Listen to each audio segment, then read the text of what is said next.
পঙ্কজ, কজন এখানে আছে? 27 জন স্যার, যারা সেই সময় শহরে ছিল, আর ওদের দিলীপকে মারার কারণও ছিল। ঠিক আছে, সবাইকে বিউরোতে ডাকো। দেখা যাক ওরা নির্দোষ হওয়ার কি গল্প শোনায় আমাদের। জেমস, তোমার বাবা 9 বছর আগে থিয়েটারে আগুন লাগার কারণে মারা গেছেন, তাই তো? Yes sir.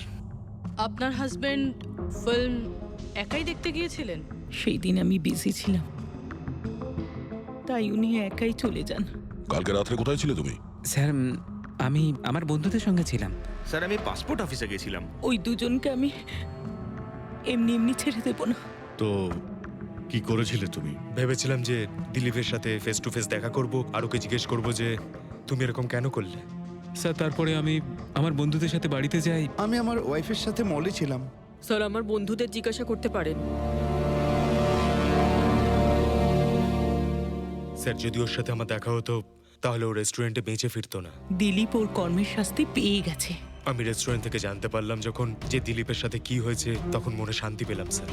আর বাকি থাকলো রোহন, ও তার কর্মের শাস্তি নিশ্চয়ই পাবে। এবার এই 27টা নামের মধ্যে তাদের নামগুলো রেখে দাও যারা ঘুরিয়ে ফিরিয়ে উত্তর দিচ্ছিল, আর যারা নিজেদের উত্তর অনেক আগে থেকেই তৈরি করে রেখেছিল।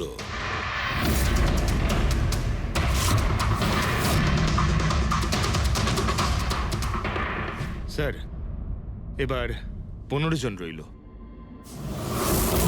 এবার এই 15 জনকে ওই দিনের ব্যাপারে জিজ্ঞাসা করতে হবে যখন 9 বছর আগে থিয়েটারে আগুন লেগেছিল। দেখা যাক কে সব থেকে বেশি রেগে যায় আর কে মুখ ঘুরিয়ে নেয়। স্যার, আমার ভাই মাধ্যমিক পাশ করেছিল। ও বলেছিল বন্ধুদের পার্টি দিতে চায়, সিনেমা দেখাতে চায়, টাকা দাও। স্যার, আমি সেই জন্য ওকে টাকাও দিয়েছিলাম। হয়তো ওই টাকাটা আমার ওকে দেওয়া একেবারেই উচিত হয়নি স্যার। যে এই কাজটা করে থাকুক, খুব ভালো করেছে। আজকে আমি খুশি, আজ আমি খুব খুশি। কুমারবাবু, আপনি ইউনিভার্সিটিতে ফিজিক্সের প্রফেসর, তাই তো? Yes sir, head of the department physics. কিন্তু আমার নিজের ছেলেরই পড়াশোনায় কোনো ইন্টারেস্টই ছিল না। অনেক বকেছি আমি ওকে, কিন্তু তাতে কোনো রকম কোনো লাভই হয়নি। 1 নম্বরের বদমাইশ হয়ে উঠেছিল। সেদিনও কলেজ বাঙ্ক করে বন্ধুদের সাথে সিনেমা দেখতে চলে গিয়েছিল। আর স্যার, তারপর ও আর কোনোদিন বাড়ি ফিরে আসেনি। হিমেশ, রাইট? তুমি কন্ট্রাক্টর না? হ্যাঁ স্যার। হিমেশ, 9 বছর আগে তুমি তোমার স্ত্রীর সঙ্গে সিনেমা দেখতে গিয়েছিল ওই সিনেমা হলে? আমাদের নতুন নতুন বিয়ে হয়েছিল, সালোনির সাথে সিনেমা দেখতে গিয়েছিলাম। ওর খুব খিদে পেয়েছিল, আমি সিঙ্গাড়া আনতে বাইরে গেছিলাম। আমি ওখানে ফিরে গিয়ে দেখলাম ওখানকার দরজা লক হয়ে গেছে, আর ভেতর থেকে লোকেদের চিৎকার চেঁচামেচি শোনা যাচ্ছিল, আর আর খুব ধোঁয়া বেরোচ্ছিল ওখান থেকে। আমি স্যার দরজা খোলার অনেক চেষ্টা করেছিলাম, আমি খুব চেষ্টা করেছিলাম। আমি পাগলের মতো দরজায় ধাক্কা দিতে থাকি। সালোনি, সালোনি, সালোনি বলে আমি চিৎকার করতে থাকি, কিন্তু আমি কিচ্ছু করতে পারিনি স্যার। আমি কিচ্ছু করতে পারিনি, আমার সালোনিকে আমি বাঁচাতে পারিনি। ওখানে তো একটা গার্ডও ছিল না, টনি? ও কি দরজা খোলেনি? ছিল না স্যার। ওখানে আর কোনো গার্ড, মানে আর কাউকে দেখেছিলে তুমি? কেউ ছিল না স্যার, কেউ ছিল না। আমি 9 বছর আগে কোর্টে যে কথা বলেছি আজও তাই বলছি। যখন সিনেমা হলে আগুন লেগেছিল তখন টনি ওখানে ছিল না স্যার।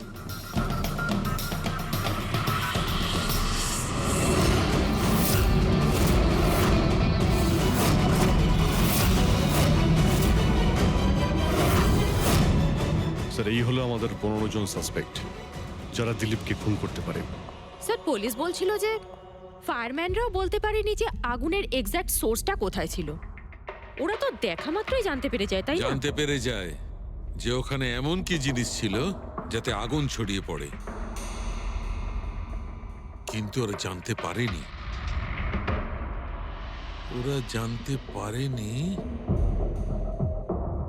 ওরা এই জন্য জানতে পারেনি কারণ ওই জিনিসটার না ছিল কোনো গন্ধ, না ছিল রং। Exactly sir. যদি এটা লিকুইড হতো না তাহলে দিলীপ নিশ্চয়ই বুঝতে পারতো ওই চেয়ারটায় বসা মাত্রই।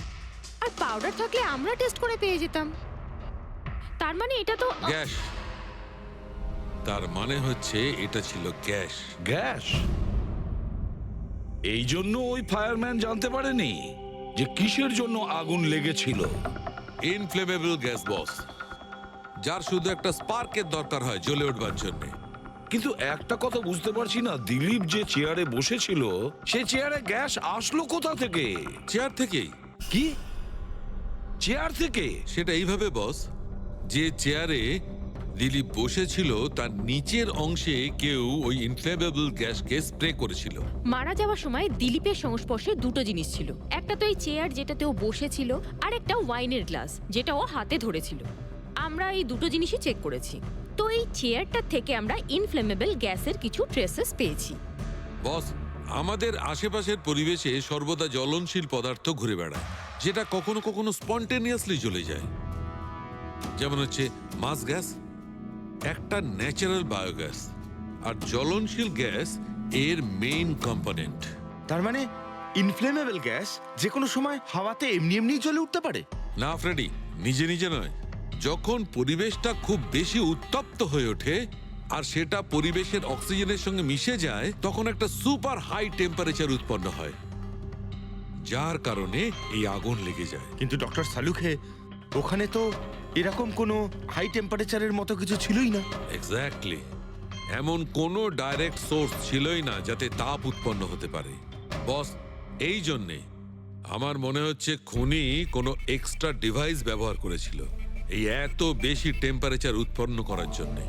আর এই চেয়ারটা তো রেডিই ছিল, এর তো শুধু একটা স্পার্কের দরকার ছিল। কিন্তু স্যার, এভাবে কেউ হিট কিভাবে উৎপন্ন করবে? হ্যাঁ, করা যেতে পারে তো। যেমন উদাহরণস্বরূপ ম্যাগনিফাইং গ্লাস। ম্যাগনিফাইং গ্লাস দিয়ে সূর্যের রশ্মিকে বিশেষভাবে ফোকাস করে আমরা ছেলেবেলায় কাগজ পড়াতাম।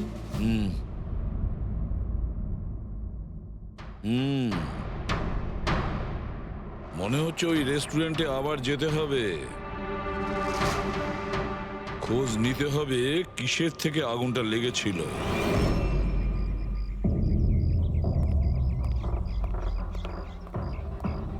সব জায়গায় দেখে ফেলেছি স্যার, কিন্তু এমন কিচ্ছু খুঁজে পেলাম না যা দিয়ে আগুন লাগতে পারে। আর এটা ওপেন এয়ার রেস্টুরেন্ট। যখন খুনি দিলীপের চেয়ারের নিচে ওই ইনফ্লেমেবল গ্যাস স্প্রে করেছিল, কেউ তো দেখেছিল। সেটাই তো, চেয়ারে হঠাৎই আগুন লেগে যায় আর দিলীপ পুড়ে মারা যায়। কেউ কিছু দেখেনি, আর না আমরা কোনো প্রমাণ পাচ্ছি। স্যার, ওই data expert CCTV footage recover করে ফেলেছে, আপনারা দেখতে পারেন স্যার। গুড। দয়া, তুমি গিয়ে দেখো, ততক্ষণ আমি এখানে দেখছি কিছু পাওয়া যায় কিনা। স্যার, দিলীপ আর ওর ফ্যামিলি আসার 15 মিনিট আগের ফুটেজ এটা।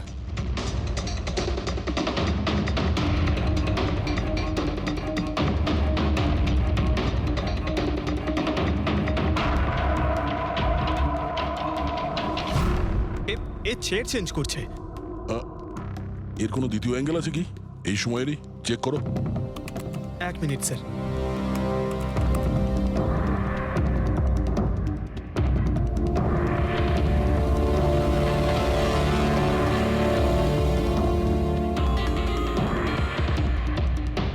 ও চেয়ারটার সঙ্গে কি করছে?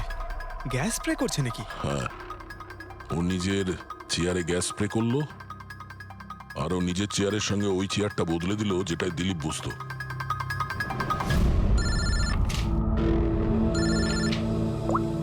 হ্যাঁ দয়া। আচ্ছা, গ্রেট, গুড ওয়ার্ক দয়া, গুড ওয়ার্ক। কি হলো স্যার?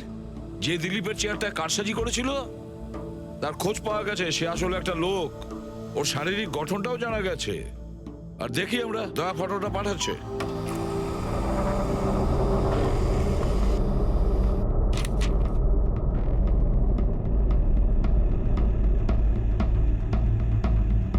খুনি এই বাকি লোকগুলোর মধ্যেই কেউ একজন, এদেরই মধ্যে কেউ। আর এবার এর পরের শিকার রোহান।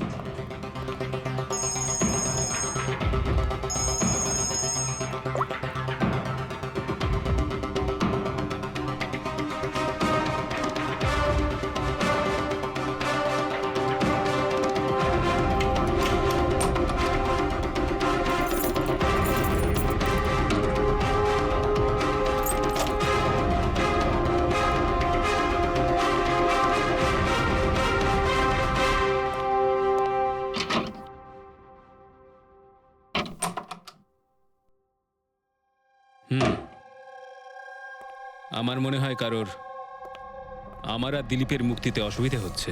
আমার প্রাণের ঝুঁকি আছে এখানে। I will talk you later. Bye. Sir, everything is okay. All right, তুমি এখানেই থাকবে আর কাউকে ভেতরে ঢুকতে দেবে না। Be alert. Okay? Okay sir.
My god,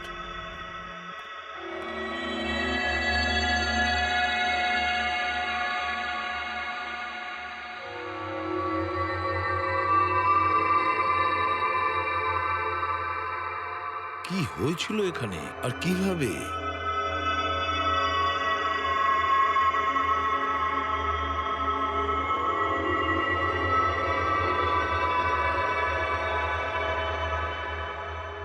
এখানে আর অন্য কোনো জিনিসের স্মেল পাওয়া যাচ্ছে না, শুধু এই পোড়া লাশটার দুর্গন্ধ ছাড়া। মানে স্যার, এই মার্ডারটাও ইনফ্লেমেবল গ্যাস দিয়েই করা হয়েছে হয়তো। এসব হলো কিভাবে? হ্যাঁ স্যার, আসলে আমি রোহন স্যারের বডিগার্ড। আচ্ছা, তাহলে আপনারা কোথায় ছিলেন যখন এসব হলো? স্যার, রোহন স্যার আমাকে বাইরে পাহারা দিতে বলেছিলেন। তার কিছুক্ষণ পরেই আমি ওনার চিৎকার শুনতে পেয়ে ওনার রুমের দিকে দৌড়ে আসি আর দেখি দরজার চারদিক থেকে ধোঁয়া বেরোচ্ছিল। আমি অন্য চাবি দিয়ে দরজা খুলে ভিতরে যাওয়ার পর দেখলাম যে স্যার ততক্ষণে রোহন স্যার পুড়ে গেছেন। আপনারাও কেউ কিছু জানেন না?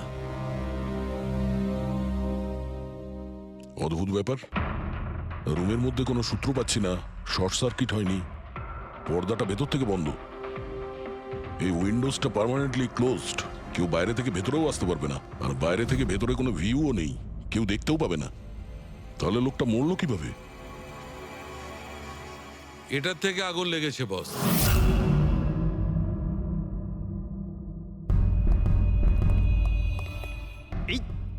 এই জিনিসটা দিয়ে এটা কি স্যার? এটা হচ্ছে ফিলামেন্ট। ফিলামেন্ট? ইলেকট্রিক বাল্বের ভেতরের ফিলামেন্ট। যখন এই ফিলামেন্টের ভেতর দিয়ে ইলেকট্রিক পাস করানো হয় তখন এটা গরম হয়ে লাল হয়ে যায়। বস, খুনিও এই টেকনিকটাই ব্যবহার করেছে ওই জ্বলনশীল গ্যাসটাকে জ্বালানোর জন্য। কিন্তু ওই রেস্টুরেন্টে যেখানে দিলীপ মারা গিয়েছিল ওখানে তো আমরা এরকম কোনো ফিলামেন্টের মতন কিছু পাইনি। বস, এত ছোট্ট একটা জিনিস, ওটা খোলা জায়গা, হয়তো কোথাও উড়ে চলে গেছে, কিন্তু এখানে তো পুরো ঘরটাই বন্ধ, তাই জন্য খাটের তলায় এটা আমি পেয়ে গেছি। কিন্তু স্যার, ফিলামেন্ট দিয়ে ইলেকট্রিক পাস করানোর জন্য ওয়্যারসের কোনো না কোনো কানেকশন তো থাকা উচিত বেড পর্যন্ত। আছে, এখানেই নিশ্চয়ই কোথাও আছে। পুরো বেড চেক করেছি আমরা, রুমটাও চেক করেছি, এরকম কিছুই তো পাইনি আমরা। দয়া, ওই দরজাটা কিসের? Manager, yes sir. ওই দরজার ওপারে কি আছে? স্যার, আর একটা রুম আছে, এই রুমের সাথে ওটা কানেক্টেড। এমনিতে এই দরজাটা সিল থাকে, এটাকে কেউ খোলে না স্যার। খুলুন এই দরজাটা। Yes sir. আসুন স্যার।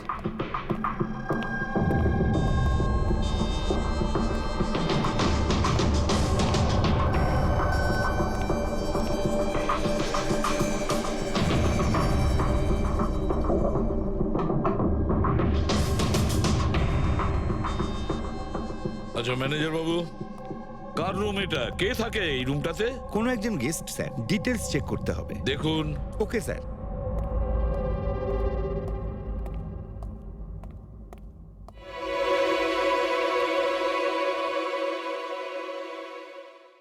স্যার, ওখানে ওই রুমের মধ্যে যা হয়েছে স্যার, সব এই রুম থেকেই করা হয়েছে স্যার। কিন্তু যদি কারেন্ট এই রুম থেকে পাস করা হয়ে থাকে তাহলে এখান থেকে বেড পর্যন্ত কোনো না কোনো ওয়্যার তো থাকা উচিত। আর যদি থেকে থাকে তাহলে রোহন নিশ্চয়ই সেটা দেখতে পেয়েছে। হ্যাঁ, হয়তো ওর বডিগার্ডও দেখে থাকবে। ডাকো তো ওর বডিগার্ডকে। আপনি এদিকে আসুন।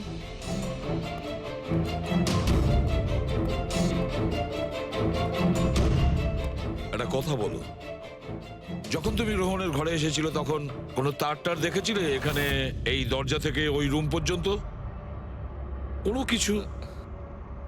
না স্যার, রোহন স্যার এই রুমে ঢোকার আগে আমি এই রুমটাকে খুব ভালো করে চেক করেছিলাম, কিন্তু তার বা সেরকম কিছু আমার চোখে পড়েনি। ঠিক আছে, যাও তুমি। যাই হোক না কেন দয়া, খুনি এই দরজাটা ব্যবহার করেছে। এই দরজা দিয়ে রোহনের রুমে আসে আর রোহনের বেডে ইনফ্লেমেবল গ্যাস স্প্রে করে, আর যে কোনো ভাবেই হোক ফিলামেন্টে কারেন্ট দিয়ে দেয়, তাতে ফিলামেন্ট গরম হয়ে যায় আর ইনফ্লেমেবল গ্যাসে আগুন ধরে যায়, আর তাতে রোহনের মৃত্যু হয়। বস, একটা কথা কিন্তু ঠিক, খুনি যেই হোক না কেন তার ইলেকট্রিক আর কেমিক্যাল সম্পর্কে খুব ভালো জ্ঞান আছে।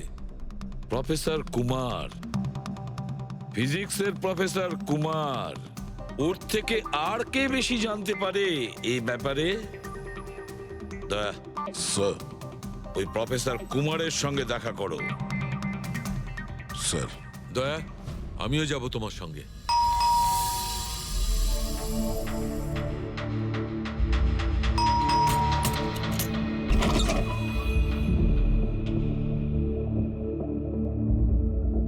প্রফেসর কুমার আছেন বাড়িতে? হ্যাঁ আছেন, কিন্তু আপনারা? সিআইডি। সিআইডি? সব ঠিক আছে তো স্যার? হ্যাঁ, ওনাকে কিছু জিজ্ঞাসা করার আছে। কোথায় উনি? বাইরে বাচ্চাদের পড়াচ্ছেন, আমি ডেকে আনছি। ঠিক আছে, ঠিক আছে, আমরা দেখছি।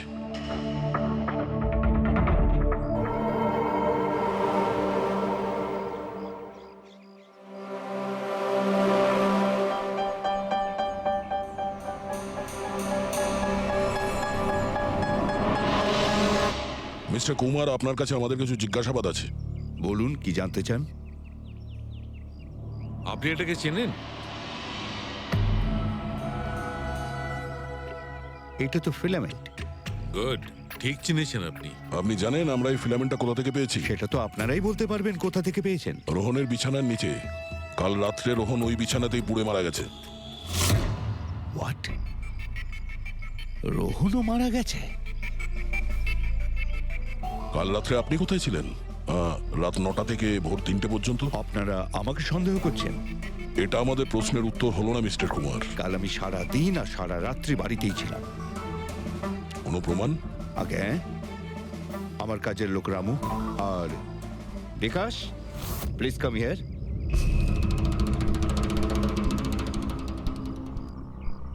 Yes sir. এনাদের বলো যে কাল কোথায় ছিলাম। স্যার আমাদের সবার এক্সট্রা ক্লাস নিচ্ছিলেন এই বাড়িতেই। কটা থেকে কটা পর্যন্ত? স্যার সন্ধ্যা 6টা থেকে ভোর 5:30 পর্যন্ত। সামনেই আমাদের এক্সাম, তাই আমরাই স্যারকে রিকোয়েস্ট করেছিলাম এক্সট্রা ক্লাস করানোর জন্য। ঠিক আছে স্যার, তুমি যাও বাবা। স্যার, আমার আরো 5 জন স্টুডেন্টস আছে যারা কাল সকাল 9টা থেকে 5:30 পর্যন্ত আমার কাছে ছিল। বলেন তো ওদেরও ডাকি? ঠিক আছে, এবার আমি যেতে পারি স্টুডেন্টদের পড়াতে? Please please. Thank you.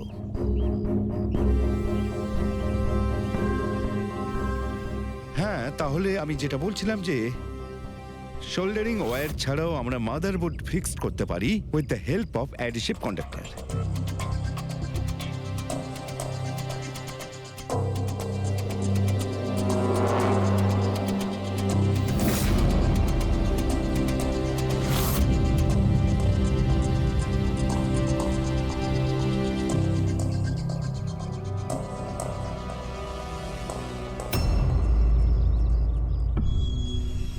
My god, my god! আরে ভাই, কি ব্যাপারটা? কি?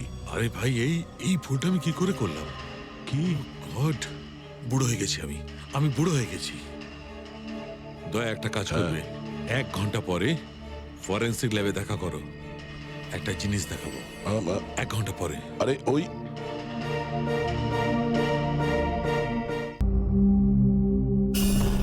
হ্যাঁ বস, একটা কাজ করো, এই সুইচটা দিয়ে ওই বাল্বগুলোকে জ্বালাও। এই সুইচ দিয়ে? এই সুইচ দিয়ে? হ্যাঁ হ্যাঁ, এই সুইচটা দিয়ে। আরে এর মধ্যে কোনো কানেকশন দেওয়া নেই, কিভাবে জ্বলবে? তুমি প্রশ্ন করো না, কখনো কখনো আমার কথাটাও মেনে নাও। কখনো কখনো।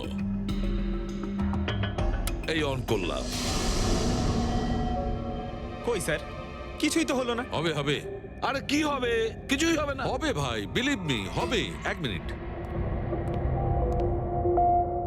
আরে ওর শরীর ঠিক আছে তো? হ্যাঁ স্যার জানি না কি হয়েছে, প্রফেসর কুমারের সঙ্গে দেখা করে আসার পর থেকেই উনি বাল্ব নিয়ে খেলে যাচ্ছেন।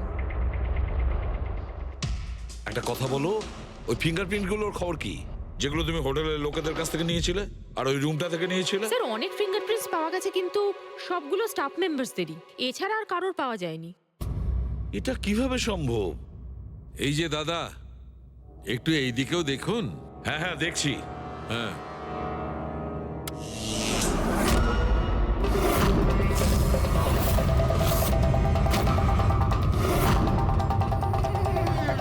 আরে স্যার, স্যার এই বাল্বগুলো জ্বললো কিভাবে? এ কি কাণ্ড করলেন ডক্টর সালুকে? কোনো তার ছাড়াই আপনি সবকটা বাল্ব জ্বালিয়ে দিলেন। কিন্তু ডক্টর সালুকে, এটা আপনি করলেন কিভাবে? এটা ঠিক তেমন ভাবেই হয়েছে ফ্রেডি, যেমন ভাবে খুনি করেছিল। ওই দিলীপের চেয়ারটাতে আর রোহনের বেডে। ম্যাজিশিয়ান সালুখে, এবার পরিষ্কার করে বলুন আপনি সব করলেন কিভাবে? কারেন্ট কি হাওয়া থেকে আসলো? হাওয়া থেকে আসেনি বস, তাহলে কারেন্ট এসেছে ইলেকট্রিক পেইন্টের সাহায্যে। Electric paint? হ্যাঁ, ইলেকট্রিক পেইন্ট। আসলে ইলেকট্রিকের যে তার হয় সেটা মেটালের হয়। Metal is a good conductor of electricity, সেই জন্য কারেন্ট ওর মধ্যে দিয়ে পাস করে। ঠিক একই রকম ভাবে কিছু পেইন্টও আছে যেগুলোকে আমরা ইলেকট্রিক পেইন্ট বলি, আর এটাও গুড কন্ডাক্টর অফ ইলেকট্রিসিটি। এর মধ্যে দিয়েও ইলেকট্রিসিটি পাস করতে পারে। অদ্ভুত ব্যাপার হলো এটা যে কোনো কালারের সঙ্গে মিশে যায়, যেটা খুব সহজে যে কোনো ব্যাকগ্রাউন্ডে মার্জ হতে পারে। ও, এই কারণেই আমরা হোটেলের রুমে আর রেস্টুরেন্টে কিছু দেখতে পাইনি স্যার। এক্স্যাক্টলি দয়া, খুনি আসলে হোটেলের রুমের আর রেস্টুরেন্টের ফ্লোরের দুটোর কালার এই কালারের সঙ্গে ম্যাচ করেছে, এই জন্য আমরা দেখতে পাইনি। তার মানে ইলেকট্রিক কারেন্ট, এই ইলেকট্রিক পেন্ট, এটা কি খুব সহজেই পাওয়া যায়? হ্যাঁ, পাওয়া যায়। আসলে এটা ইলেকট্রিক সোল্ডারিং আর রিপেয়ারিং এর কাজে লাগে। আর এটা সবচেয়ে বড় বিশেষত্ব হলো যে এটা সাধারণত খালি চোখে এটা দেখা যায় না, শুধুমাত্র ইনফ্রারেড লাইটেই এটা দেখা যায়। আমি দেখাচ্ছি।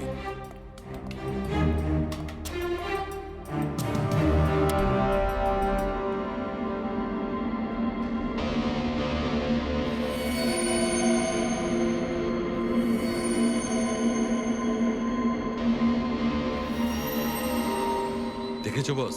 হ্যাঁ, খনিও ঠিক এইভাবেই ইলেকট্রিক পেইন্টের ব্যবহার করেছে আর এই সার্কিট তৈরি করেছে।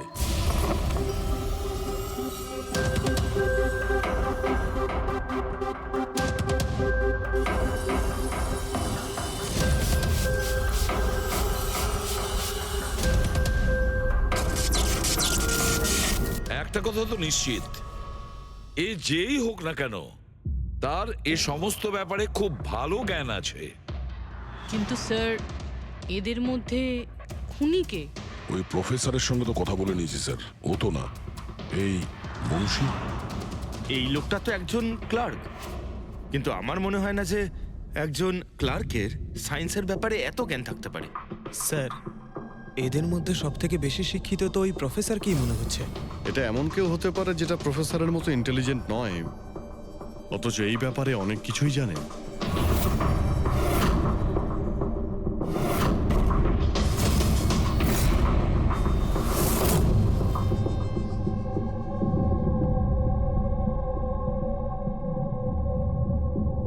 সেই লোকটা অভিজিৎ, এই লোকটাই সে।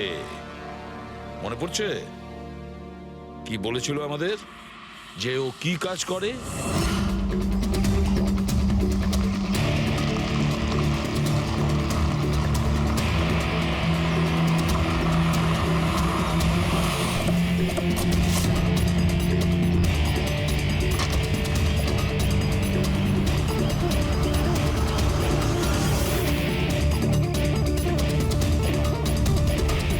যাওয়া যাক শ্বশুর বাড়ি।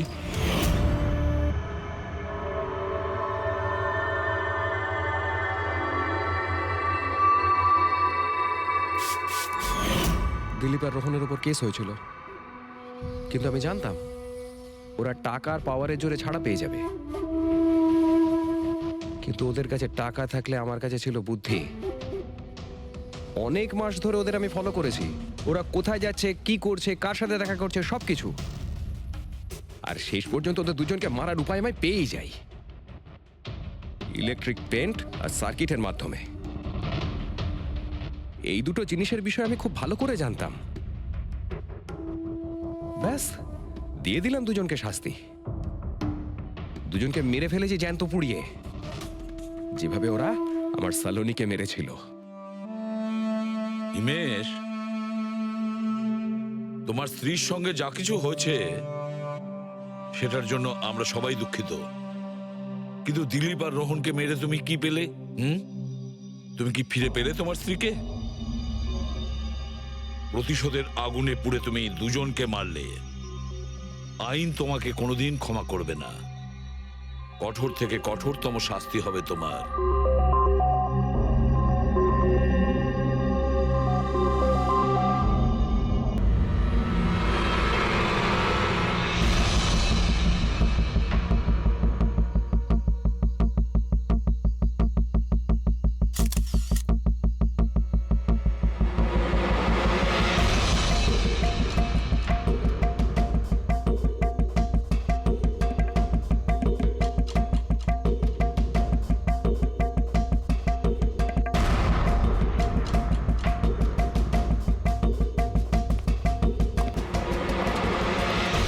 আপনারা কিছু পেয়েছেন?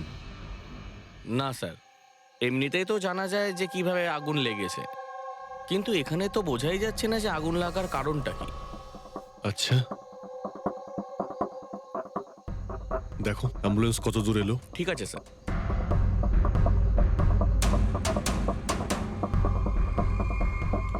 বাজেভাবে ঝলসে গেছে। অদ্ভুত ব্যাপার, জানতেই পারা যাচ্ছে না যে আগুনটা কি করে লাগলো।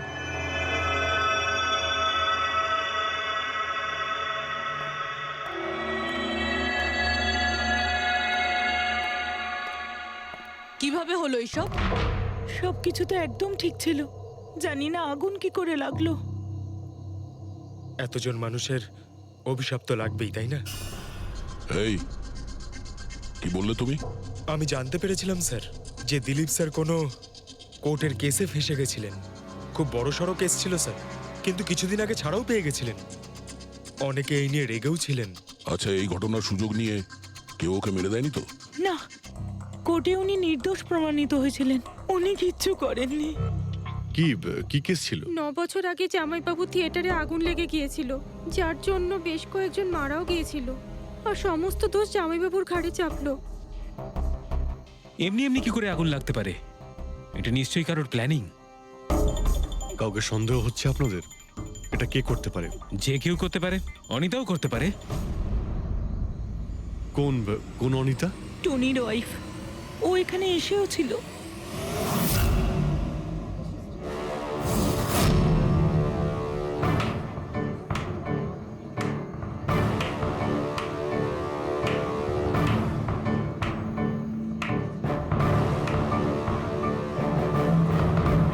Anita,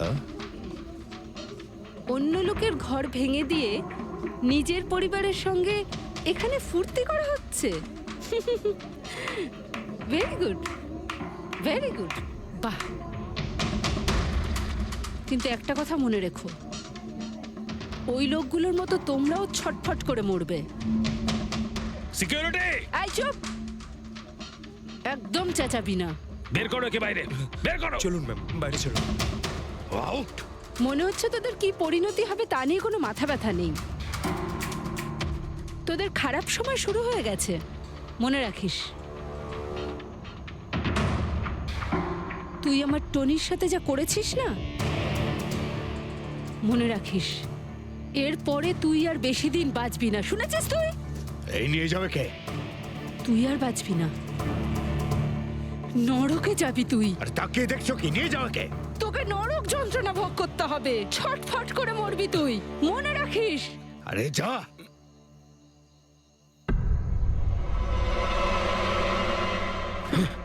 let's enjoy Rohan. আরে ভুলে যাও।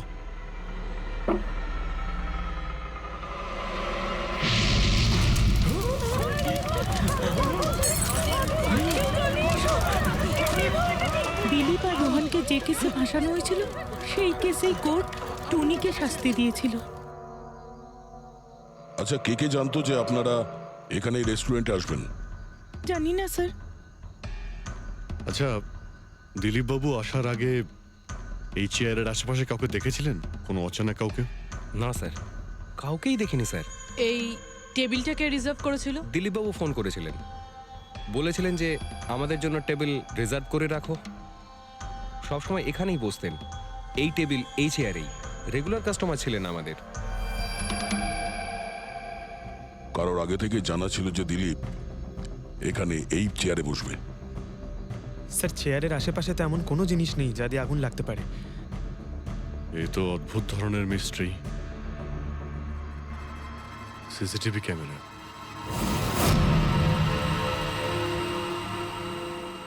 এর ফুটেজ থেকে জানতে পারা যাবে কি হয়েছিল এখানে। ও মাই গড, এসব কিভাবে হলো? কে করতে পারে এসব? ওই করেছে যে দিলীপকে খুন করেছে প্রমাণ লোপাটের জন্য।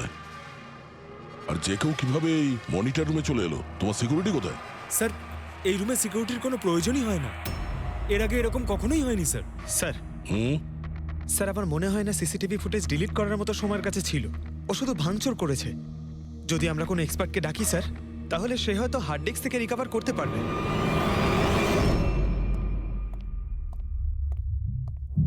স্যার, স্যার 9 বছর আগে দিলীপ আর রোহনের একটা থিয়েটার ছিল যেটায় আগুন লেগে গিয়েছিল। এক্সিট এন্ট্রির দরজা বন্ধ থাকার কারণে 12 জন লোক আগুনে পুড়ে মারা যায়। ভিকটিমদের ফ্যামিলি যখন কেস করে তখন ইনভেস্টিগেশনে জানা যায় যে সেই সময় একজন গার্ড ছিল। হ্যাঁ, টনি। হ্যাঁ স্যার। স্যার কোর্টে এটা প্রমাণ হয়ে গিয়েছিল যে টনি অনেক মদ খেয়েছিল, আর মদের নেশা সে এতটাই চুর ছিল যে ইমার্জেন্সি এক্সিটের দরজাও খুলতে পারেনি। হ্যাঁ, কিন্তু এই টনির স্ত্রী অনিতা এটা মানতে রাজিই নয় যে ভুলটা টনি করেছিল। স্যার শুধু উনিই নন, অনেক আর্টিকেল এবং নিউজ পেপারও কিন্তু কোর্টের সিদ্ধান্তের ব্যাপারে কথা বলেছিল। যখন এই ঘটনাটা ঘটেছিল তখন দিলীপ আর রোহনের বিরুদ্ধে সলিড এভিডেন্স ছিল, কিন্তু তারপর কেস চলতে থাকলো। 9 বছর হয়ে গেল। কিছু প্রত্যক্ষদর্শী বয়ান বদলে দিল, আর কিছু লোক বাইরে চলে গিয়েছিল। স্যার, দিলীপ আর রোহন নিশ্চয়ই টাকা আর ক্ষমতার অপব্যবহার করেছে, আর এই কথাটা নিশ্চয়ই টনি জানতে পেরেছিল। ওই হয়তো পাঠিয়েছে অনিতাকে দিলীপকে মারার জন্য। কিন্তু ফেডরিক, যখন অনিতা ওখানে ছিলই না, তাহলে আগুন লাগালো কি করে? না না, সিকিউরিটির লোকেরা তো ওকে বাইরে বের করছিল ওই রেস্টুরেন্ট থেকে। এমন কি জিনিস ছিল যার জন্য হঠাৎ করে আগুন লাগলো? স্যার হয়তো ডক্টর সালুঙ্খে আমাদের কোনো হেল্প করতে পারে। না হলে অনিতা।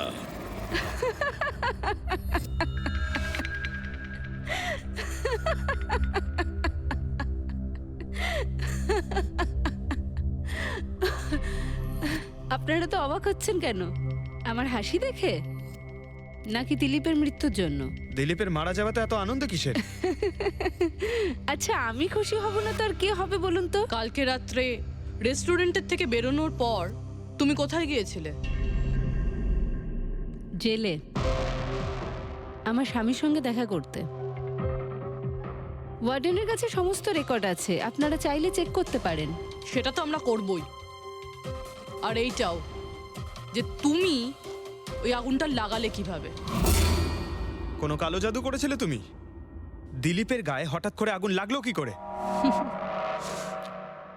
কালো জাদু জানলে অবশ্যই প্রয়োগ করতাম, কিন্তু আমি খুব খুশি হয়েছি। দিলীপও ঠিক সেইভাবেই ছটপট করে মরেছে যেভাবে 9 বছর আগে ওই নিরীহ লোকগুলো মারা গেছিল, যেটা শাস্তি এখন আমার স্বামী টনি ভুগছে। তুমি এইটা কিভাবে বলতে পারো যে টনির কোনো ভুল ছিল না? তুমি তো ওখানে ছিলেই না। আমি ওখানে ছিলাম না, কিন্তু টনি এখানে ছিল।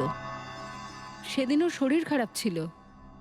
ওর মালিকদের মানে রোহন আর দিলীপকে বলে তাড়াতাড়ি বাড়ি চলে আসে আগুন লাগার অনেক আগেই। ভুল ওদের দুজনের ছিল। ওরাই পুরনো দরজা ঠিক করায়নি, যার জন্য ওখানে আগুনে পুড়ে অনেক লোক মারা গেছিল। আমার স্বামীর নয়, ওদের দুজনের দোষ ছিল। তাতে তোমার নিশ্চয়ই খুব রাগ হয়েছিল, ওদেরকে মেরে ফেলারও ইচ্ছে হয়েছিল। 12 জন মারা গেছিল ওখানে। আমার থেকে অনেক বেশি রাগ ওদের পরিবারের লোকেদের হয়েছিল, কিন্তু এখন হয়তো ওরা খুব খুশি দিলীপের মৃত্যুর খবর শুনে। খুব খুশি হয়েছে। ওরা আরো বেশি আনন্দ পাবে যেদিন রোহন পুড়ে মরবে।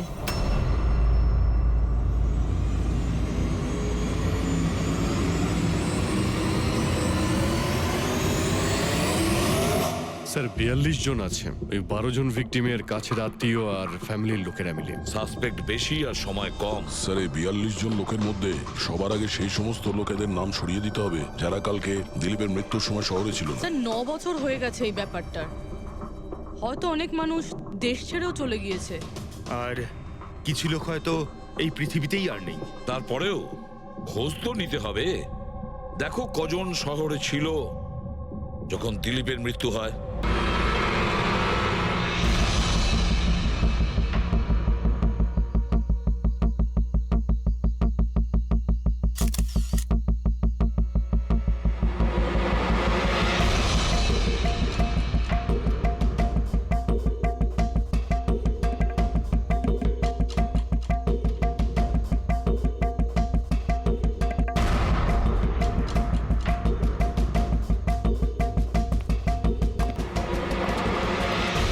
আপনারা কিছু পেয়েছেন? না স্যার, এমনিতেই তো জানা যায় যে কিভাবে আগুন লেগেছে, কিন্তু এখানে তো বোঝাই যাচ্ছে না যে আগুন লাগার কারণটা কি। আচ্ছা, দেখো অ্যাম্বুলেন্স কত দূর এলো। ঠিক আছে স্যার।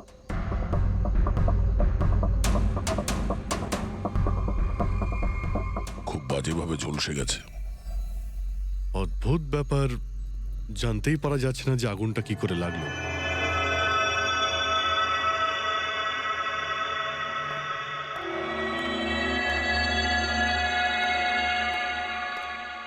কিভাবে হলো এইসব? সবকিছু তো একদম ঠিক ছিল, জানি না আগুন কি করে লাগলো। এতজন মানুষের অভিশাপ তো লাগবেই, তাই না? এই, কি বললে তুমি? আমি জানি